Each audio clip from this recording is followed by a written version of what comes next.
da República, Secretaria-Geral Subchefia para Assuntos Jurídicos, Lei nº 14.133, de 1º de abril de 2021, Lei de Licitações e Contratos Administrativos. Título 2º das Licitações, Capítulo I do Processo Licitatório, art. 11. O processo licitatório tem por objetivos, assegurar a seleção da proposta apta a gerar o resultado de contratação mais vantajoso para a administração pública, inclusive no que se refere ao ciclo de vida do objeto. Segunda, assegurar tratamento isonômico entre os licitantes, bem como a justa competição. Terceira, evitar contratações com sobrepreço ou com preços manifestamente inexequíveis e superfaturamento na execução dos contratos. Quarta, incentivar a inovação e o desenvolvimento nacional sustentável. Parágrafo único. A alta administração do órgão ou entidade é responsável pela governança das contratações e deve implementar processos e estruturas, inclusive de gestão de riscos e controles internos, para avaliar, direcionar e monitorar os processos licitatórios e os respectivos contratos, com o intuito de alcançar os objetivos estabelecidos no caput deste artigo, promover um ambiente íntegro e confiável, assegurar o alinhamento das contratações ao planejamento estratégico e às leis orçamentárias e promover eficiência, efetividade e eficácia em suas contratações. Art. 12. No processo licitatório, observar-se-á o seguinte, os documentos serão produzidos por escrito, com data e local de sua realização e assinatura dos responsáveis. Segunda, os valores, os preços e os custos utilizados terão como expressão monetária a moeda corrente nacional, ressalvado o disposto no art. 52 desta lei. Terceira, o desatendimento de exigências meramente formais que não comprometam a aferição da qualificação do licitante ou a compreensão do conteúdo de sua proposta não importará seu afastamento da licitação ou a invalidação do processo. Quarta, a prova de autenticidade de cópia de documento público ou particular poderá ser feita perante agente da administração, mediante apresentação de original ou de declaração de autenticidade por advogado, sob sua responsabilidade pessoal. O reconhecimento de firma somente será exigido quando houver dúvida de autenticidade, salvo imposição legal. Sexta, os atos serão preferencialmente digitais, de forma a permitir que sejam produzidos, comunicados, armazenados e validados por meio eletrônico. Sétima, a partir de documentos de formalização de demandas, os órgãos responsáveis pelo planejamento de cada ente federativo poderão, na forma de regulamento, elaborar plano de contratações anual, com o objetivo de racionalizar as contratações dos órgãos e entidades sob sua competência, garantir o alinhamento com o seu planejamento estratégico e subsidiar a elaboração das respectivas leis orçamentárias. Primeiro, o plano de contratações anual de que trata o inciso 7º do caput deste artigo deverá ser divulgado e mantido à disposição do público em sítio eletrônico oficial e será observado pelo ente federativo na realização de licitações e na execução dos contratos. Segundo, é permitida a identificação e assinatura digital por pessoa física ou jurídica em meio eletrônico, mediante certificado digital emitido em âmbito da Infraestrutura de Chaves Públicas Brasileira, ICP Brasil. Art. 13. Os atos praticados no processo licitatório são públicos, ressalvadas as hipóteses de informações cujo sigilo seja imprescindível à segurança da sociedade e do Estado, na forma da lei. Parágrafo único. A publicidade será diferida. Quanto ao conteúdo das propostas, até a respectiva abertura. Segunda, quanto ao orçamento da administração, nos termos do art. 24 desta lei. Art. 14.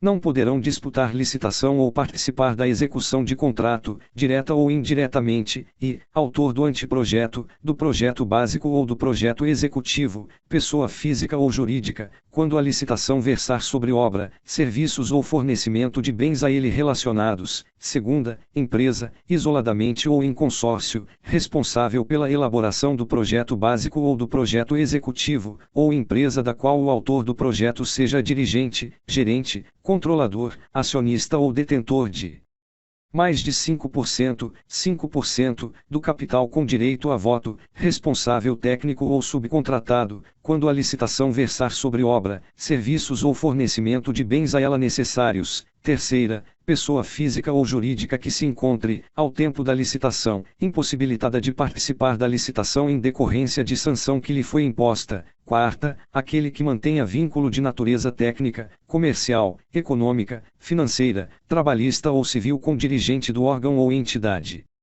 contratante ou com agente público que desempenhe função na licitação ou atue na fiscalização ou na gestão do contrato, ou que deles seja cônjuge, companheiro ou parente em linha reta, colateral ou por afinidade, até o terceiro grau, devendo essa proibição constar expressamente do edital de licitação. V. Empresas controladoras, controladas ou coligadas, nos termos da Lei nº 6.404, de 15 de dezembro de 1976, concorrendo entre si, sexta, pessoa física ou jurídica que, nos 5 anos anteriores à divulgação do edital, tenha sido condenada judicialmente, com trânsito em julgado, por exploração de trabalho infantil, por submissão de trabalhadores a condições análogas às de escravo ou por contratação de adolescentes nos casos vedados pela legislação trabalhista. Primeiro, o impedimento de que trata o inciso 3º do caput deste artigo será também aplicado ao licitante que atue em substituição a outra pessoa, física ou jurídica, com o intuito de burlar a efetividade da sanção a ela aplicada, inclusive a sua controladora, controlada ou coligada, desde que devidamente comprovado o ilícito ou a utilização fraudulenta da personalidade jurídica do licitante. Segundo a critério da administração e exclusivamente a seu serviço, o autor dos projetos e a empresa a que se referem os incisos I e segunda do caput deste artigo poderão participar no apoio das atividades de planejamento da contratação, de execução da licitação ou de gestão do contrato, desde que sob supervisão exclusiva de agentes públicos do órgão ou entidade.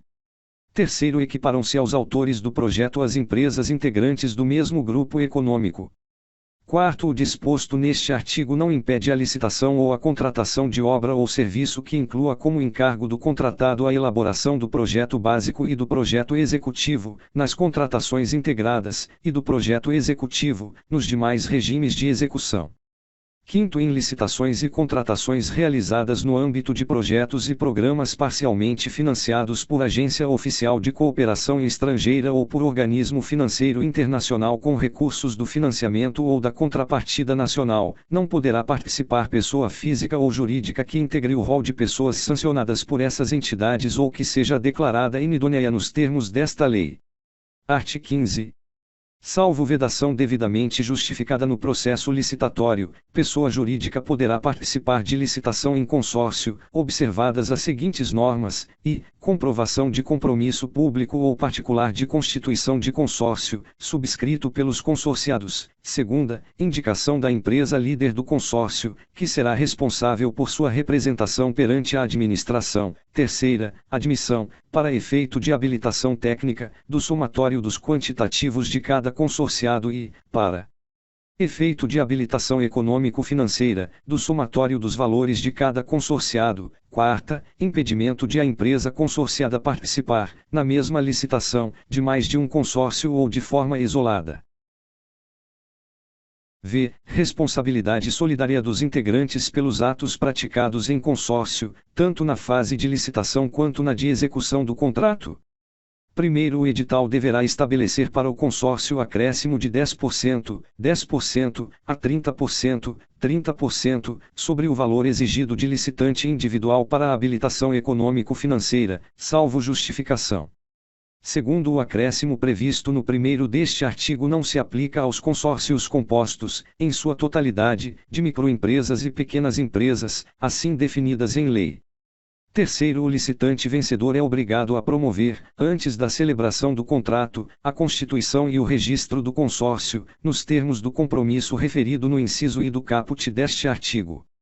Quarto, desde que haja justificativa técnica aprovada pela autoridade competente, o edital de licitação poderá estabelecer limite máximo para o número de empresas consorciadas.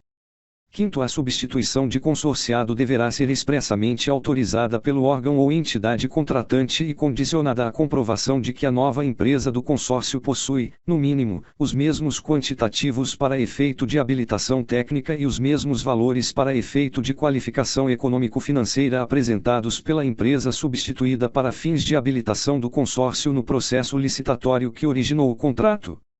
Art. 16. Os profissionais organizados sob a forma de cooperativa poderão participar de licitação quando, a constituição e o funcionamento da cooperativa observarem as regras estabelecidas na legislação aplicável, em especial a Lei nº 5.764, de 16 de dezembro de 1971, a Lei nº 12.690, de 19 de julho de 2012, e a Lei Complementar nº 130, de 17 de abril de 2009, segunda, a cooperativa apresentar demonstrativo de atuação em regime cooperado, com repartição de receitas e despesas entre os cooperados. Terceira, qualquer cooperado, com igual qualificação, for capaz de executar o objeto contratado, vedado à administração indicar nominalmente pessoas. Quarta, o objeto da licitação referir-se, em se tratando de cooperativas enquadradas na Lei nº 12.690, de 19 de julho de 2012, a serviços especializados constantes do objeto social da cooperativa, a serem executados de forma complementar à sua atuação. Art. 17. O processo de licitação observará as seguintes fases, em sequência, preparatória, segunda, de divulgação do edital de licitação, terceira, de apresentação de propostas e lances, quando for o caso, quarta, de julgamento, de habilitação, sexta, recursal, sétima, de homologação. Primeiro, a fase referida no inciso V do caput deste artigo poderá, mediante ato motivado com explicitação dos benefícios decorrentes, anteceder as fases referidas nos incisos 3ª e 4ª do caput deste artigo, desde que expressamente previsto no edital de licitação. Segundo, as licitações serão realizadas preferencialmente sob a forma eletrônica, admitida a utilização da forma presencial, desde que motivada, devendo a sessão pública ser registrada em ata e gravada em áudio e vídeo. Terceiro, desde que previsto no edital, na fase a que se refere o inciso 4º do caput deste artigo, o órgão ou entidade licitante poderá, em relação ao licitante provisoriamente vencedor, realizar análise e avaliação da conformidade da proposta, mediante homologação de amostras, exame de conformidade e prova de conceito, entre outros testes de interesse da administração, de modo a comprovar sua aderência às especificações definidas no termo de referência ou no projeto básico. Quarto, nos procedimentos realizados por meio eletrônico, a administração poderá determinar, como condição de validade e eficácia, que os licitantes pratiquem seus atos em formato eletrônico. Quinto, na hipótese excepcional de licitação sob a forma presencial a que refere o segundo deste artigo, a sessão pública de apresentação de propostas deverá ser gravada em áudio e vídeo, e a gravação será juntada aos autos do processo licitatório depois de seu encerramento.